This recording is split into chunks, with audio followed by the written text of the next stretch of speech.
मेरे YouTube channel में आपका बहुत बहुत स्वागत है। तो आज हम लोग देखने वाले हैं practice question paper subject English class 10th का है और एमपी बोर्ड का है। अगर आपकी भी परीक्षा होने वाली है तो ये प्रश्न पत्र आपके लिए बहुत महत्वपूर्ण होने वाला है और इसको देख के आप आइडिया लगा सकते हैं कि किस प्रकार से प्रश्न पूछे जाते हैं परीक्षा में और हमें किस प्रकार से तैयारी करनी होती है। तो जैसा कि आप देख पा रहे होंगे यहाँ पे लिखा हुआ है प्रैक्टिस क्वेश्चन पेपर सेट ए high school examination 2024 class 10th subject English. तो आइए शुरू करते हैं वीडियो। तो यहाँ पे कुछ इंस्ट्रक्शंस दिए गए हैं। First number, all questions are compulsory, मतलब सभी प्रश्नों को करना अनिवार्य है। और दूसरा है marks of questions are given against them, मतलब जो क्वेश्चन दिए हैं उन्हीं के सामने उनके मार्क्स भी दिए गए हैं कि कौन सा क्वेश्चन कितने नंबर का है। तो प्रश्न क्रमांक 1 में पूछा गया है एक पैसेज, इसमें लिखा हुआ है read the following passage carefully and answer the questions given below. तो ये सेक्शन आपको पता ही होगा कि इजी होता है। कभी कभी इसमें से कुछ ग्रामर के क्वेश्चन भी एक दो पूछ लिए जाते हैं, बाकी ये पोर्शन इजी होता है। तो आप पैसेज को पढ़ करके उसका आंसर दे सकते हैं। तो आप इसको पॉज करके देख सकते हैं कि कौन सा पैसेज आया था और कैसे हमको इसका आंसर देना होता है। ये देखते हैं कौन कौन से प्रश्न पूछे गए थे इस पैसेज में। तो यहाँ पे क्वेश्चंस दिए गए हैं। फर्स्ट में पूछा गया था what did the salesman sell to the buyer in the story. तो आप जब पैसेज को पढ़ेंगे तो वो आपको पता चल जाएगा। इजी ही पैसेज आया था, तो इसका ऑप्शन नंबर 2 सही हो जाएगा, अ प्लॉट ऑफ लैंड। और इसी प्रकार से आप प्रश्नों को देख सकते हैं आगे कौन कौन से प्रश्न आए थे, किस प्रकार से प्रश्न आए थे। 5 प्रश्न आए थे, 5 नंबर का था पैसेज 1। इसी प्रकार से बोर्ड परीक्षा में भी प्रश्न पूछे जाते हैं। और प्रश्न क्रमांक 2 में है, इसमें भी एक पैसेज आया था read the following passage carefully and answer the questions given below. तो ये पोल्यूशन से रिलेटेड एक पैसेज था और इजी पैसेज था, इसको भी देख लीजिएगा आप। और जिसमें क्वेश्चन पूछा गया था first number, what is the primary cause of air pollution mentioned in the passage. तो इसका ऑप्शन नंबर बी सही हो जाएगा, burning of coal for electricity. और इस प्रकार से इस क्रम में प्रश्न पूछे गए थे और ये पैसेज भी इजी था। फिर प्रश्न क्रमांक 3 में पूछा गया है नोट्स और समरी बनाने के लिए, टाइटल देने के लिए, जैसा कि पूछा जाता है। तो यही स्ट्रक्चर तो सभी मतलब अर्धवार्षिक, वार्षिक, प्री बोर्ड सभी का स्ट्रक्चर यही होता है। इंग्लिश का आपको पता ही होगा कि कैसे प्रश्न पूछे जाते हैं। इसमें तीसरे नंबर पूछा गया है read the following passage carefully make notes and supply a suitable title, मतलब इसमें समरी लिखने के लिए नहीं दिया गया है और 4 नंबर का ये पूछा गया था।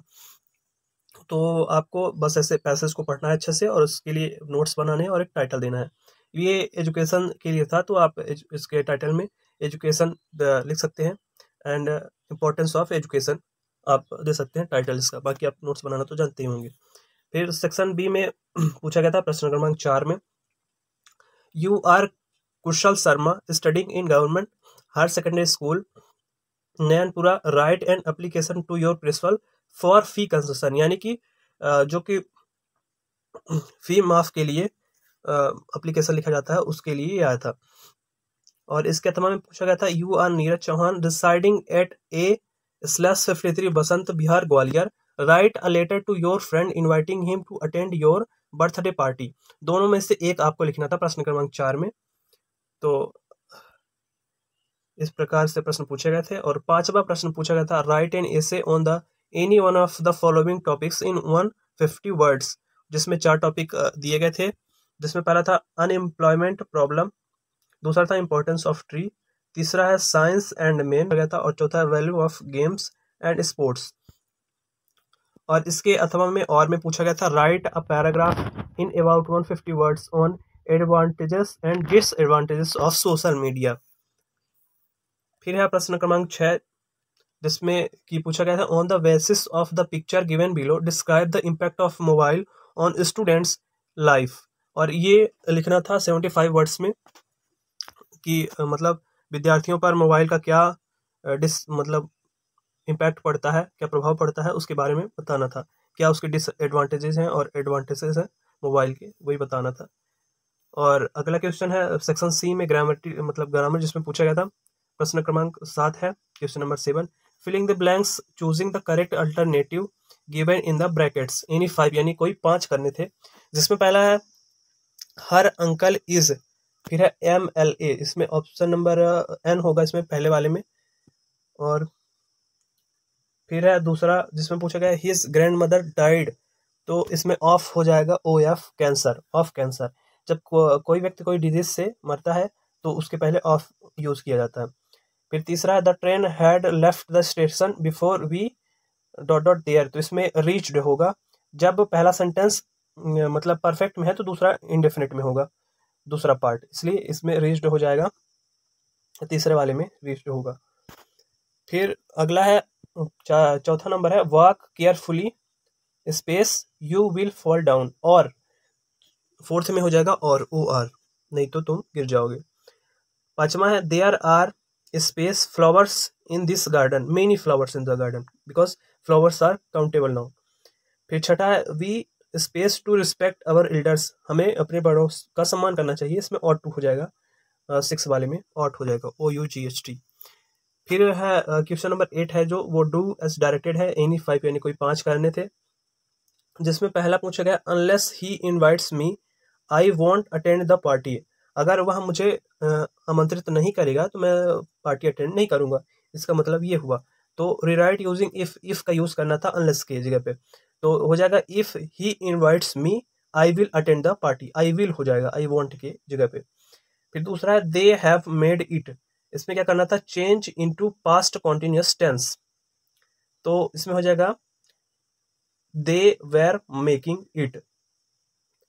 फिर है तीसरा नंबर जिसमें पूछा गया she is too tired to work, rewrite using so that, तो यहां पे हो जाएगा she is so tired that she can't work. और है he cut his finger change into negative, तो ये तो बहुत ही इजी था, ये कट लिखा है तो इस ये हो जाएगा पास्ट इंडेफिनिट का, तो इसमें हो जाएगा she did not cut his finger, क्योंकि कट का तीनों फॉर्म जो होता है वो सेम ही होता है, कट कट कट। फिर पांचवा नंबर है Anuj is playing chess change into passive, तो चेस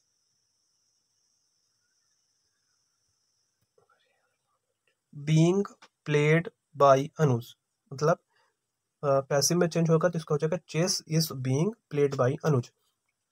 छठा नंबर है इसमें the boy is my best friend the boy is standing in the corner, तो इसमें लिखा गया combine the sentence using who, तो इसमें हो जाएगा the boy is my best friend who standing in the corner. और फिर सेक्शन डी है जिसमें टेक्स्ट बुक से रिलेटेड क्वेश्चन, मतलब जो आपकी बुक होती है उससे रिलेटेड क्वेश्चन पूछे गए थे, और इसमें answer the following questions 4 number का था क्वेश्चन, ये क्वेश्चन नंबर 9, जिसमें इस प्रकार से क्वेश्चन पूछे गए थे the dust of snow affected the poet by, option number C होगा इसका चेंजिंग हिज मूड, तो इस क्रम में क्वेश्चन पूछे गए थे, ये पोएम वाले लेसन का है नेल्सन मंडेला, तो देख लीजिएगा। फिर है प्रश्न क्रमांक 10 जिसमें पूछेगा read the following extract from the prose and answer the questions given below, तो ये भी लेसन का ही कोई पैसेज दिया था, उससे रिलेटेड पैसेज दिया था, जिसमें क्वेश्चन पूछे गए थे what happened when the young seagull run to the brink of ledge, तो फिर है इसमें तीसरा पूछा गया था द वर्ड लिटिल मीन्स छोटा स्मॉल, ऑप्शन नंबर सी सही हो जाएगा इसका। और फिर बी में पूछा गया था, ये किसी पोएम का है, टेक्स्ट बुक का ही है, तो इसमें क्वेश्चन पूछे गए थे from which poem have the above lines been taken, मतलब किस पोएम से लिया गया है, फिर इसके राइटर कौन से हैं। फिर तीसरे नंबर पूछा गया है इसमें क्वेश्चन की what does the word beast means, beast मतलब क्या होता है, बीस्ट मतलब होता है जानवर, एनिमल, ऑप्शन नंबर सी सही हो जाएगा। तो 3 नंबर का यह भी क्वेश्चन पूछा गया था, क्वेश्चन नंबर 10 में 2 पार्ट था, ए और बी 3-3 नंबर के थे। फिर प्रश्न क्रमांक 11 है जिसमें क्वेश्चन आंसर पूछे गए थे answer the following questions 30 words any 6, कोई 6 करने थे और प्रत्येक को 30-30 शब्द, लगभग 30 शब्द में करने थे। पहला था what did Lencho hope for, और मतलब लेंचो किस चीज की आशा में था, किस चीज की आस में था। फिर दूसरा what compelled the young seagull to finally fly, और इसी क्रम में क्वेश्चन पूछे गए थे, आप वीडियो को पॉज करके देख सकते हैं, इजी क्वेश्चन ही पूछे गए थे, प्रैक्टिस क्वेश्चन पेपर है तो उस अकॉर्डिंग से क्वेश्चन भी पूछे गए थे। फिर क्वेश्चन नंबर 12 है answer the following questions 30 words any 2 करने थे, 4 अंक का ये भी था क्वेश्चन नंबर 12। तो 2 क्वेश्चन करने थे 2-2 मार्क्स के, और इसमें बताया भी गया है कि किस लेसन से कौन सा क्वेश्चन पूछा गया। फिर प्रश्न क्रमांक 13 है answer the following questions 30 word any 2, इसमें भी कोई 2 करने थे 2-2 मार्क्स के। और फिर प्रश्न क्रमांक 14 है question number 14 answer the following questions in about 75 words, और इसमें से एक ही करने थे, वो भी 3 अंक का था। जब पूछा गया था describe the narrator's experience as he flew the aeroplane into the storm, और अथवा में इसके और में था describe the pen portrait of a traditional gone village baker. फिर क्वेश्चन नंबर 15 है answer the following questions in about 75 words, जिसमें पूछा गया था what is the theme of poem dust of snow, और इसके और में था पूछा गया था write the central idea of poem Amanda. फिर क्वेश्चन नंबर 16 है answer the following questions in about 75 words, और इसमें पूछा गया था in the end of the lesson Mrs Pumphrey says this is a triumph of surgery why, और इसके अथवा में था how did the invisible man first become visible. तो आपने पूरा प्रैक्टिस क्वेश्चन पेपर देखा क्लास 10th इंग्लिश का, और किस प्रकार से प्रश्न आते हैं उसको भी आपने देखा। अगर आपको इसी प्रकार का और भी प्रश्न पत्र देखना है तो आप चैनल में जुड़ सकते हैं, या फिर कमेंट बॉक्स में कमेंट कर सकते हैं, मैं आपके लिए अपलोड कर दूंगा। और अगर वीडियो आपको अच्छा लगा हो तो एक लाइक कर दीजिएगा। Thank you for watching the video. जय हिंद।